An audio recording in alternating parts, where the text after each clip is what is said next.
Well, chasing a mammoth 211, Lucknow looked a little tentative in the first couple of overs, but then they switched gears and boy, they've just stayed in that top gear. They've been cruising. Yeah, cruise control down the highway, almost 10 and over, but no wicket lost, and that's what's most important.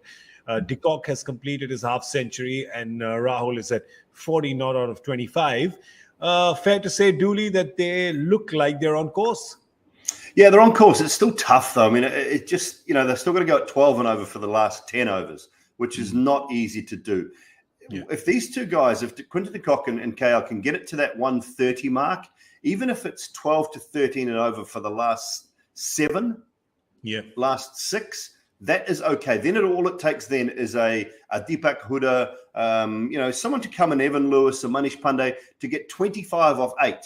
You need one of those sorts of innings, and you can just about get home. But it's still a really tough ask. It's still sort of almost back Chennai, which sounds stupid when you're none down for 99, in the 11th over. But it's just a really tough thing to continue on at this rate and continue on at this pace. Bravo holds the key, and it just looks like they're saving Pretorius for an over maybe now, and then Comm Box has struck.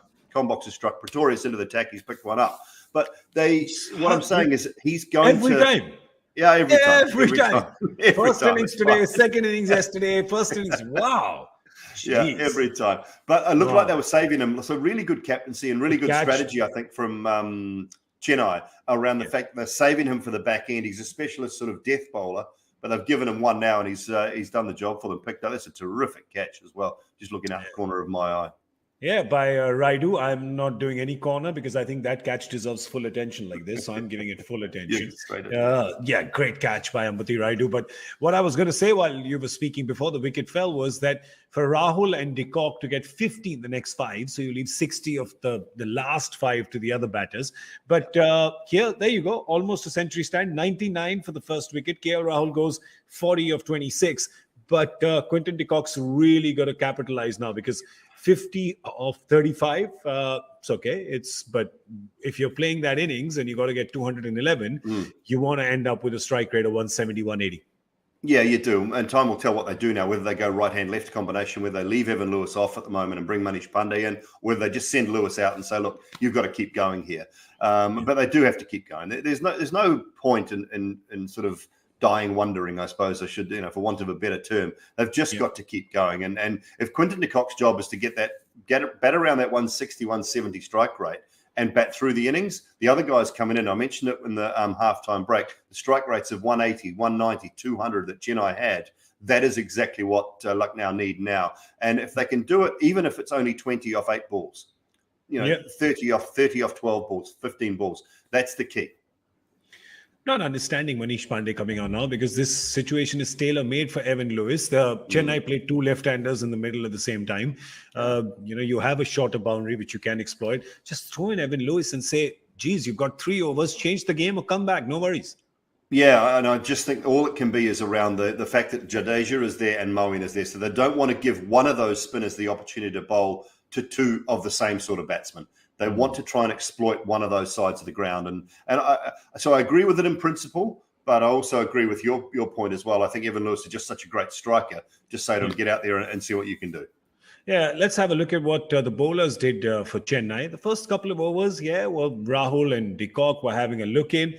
But then when you see how it tallies up, you're looking at it and saying, geez, Chennai's missing Deepak Chahar in the power play. Yeah, massively, aren't they? I mean, you look at the dot balls, though, they're not bad. It's just that the other balls in between have gone for boundaries. 7 dots and 3 overs. You're saying that's not too bad, 7 dots and 3 overs. But there's been a lot of boundaries. 7 dots and 2 overs for Tushar Deshpande. But there's been boundaries in and amongst that. Bravo's been outstanding, as he always is, or generally is. And Jadeja brought himself on early. We asked the question earlier, didn't we? Why did he not bring himself on early the other night? Well, he's brought himself on early tonight and paid the price a little bit. Moeen Ali, that one over for him when, KL went downtown late in the piece as well. So, Pretorius into the attack, and he's going to hold a bit of a key along with Bravo through that back half of the innings. Quinton de Kock really has to capitalize on the life that he got because Bravo bowled the over. Moeen Ali, I mean, you'd expect Moeen to catch that in his sleep. Like, not even wake up and catch it, but just, I'm saying 11 times out of 10 while sleeping, that one extra time. But it was straight to him. it's the luck of the draw, right? It happens, but Quinny's got to make good on this, and 140 is not going to get the job done, which is strike rate is right now, because you're chasing at 200. Yeah, exactly. You're chasing at 200. So he's got to up that strike rate. He's got to get to that round about that 160, 170 mark, but he needs help from the other end. Manish Pandey cannot afford to sort of hang around and face too many deliveries, waste too many deliveries at all. They've got to get on with it quite quickly. Guys have got to throw that. They've got power. When you look through, Evan Lewis is still to come. Deepak Hooda, Badoni, who was brilliant the other day, Krunal Pandya, Chamira, Dushmantha Chamira can throw the bat at the ball. So they've got plenty of power, and it takes one of those 5 guys I just mentioned there. Andrew Ty, more than useful. So it takes one of those guys to get a 35 off 12, 13 balls. And any one of those guys I named can do that. And all of a sudden, you can really push the score and push it well, as long as Quinton de Kock looks to bat through. Well, just don't get choked in this 11-15 just because you've lost the wicket of the captain. I think that's important for Lucknow, because if there's anybody who can go for the kill when they get a whiff, it is Chennai. So let's see whether they can do it or not. Great poised in the middle of the chase. I feel that it's like in balance. These are going to be an interesting back 10 for sure. We're going to be here with an even more interesting show right after that happens. That's called Cricbuzz Live. This was called Cricbuzz Comm Box. He's called Simon. I'm called Gaurav. And we love you. We're going to see you in a bit. Bye-bye.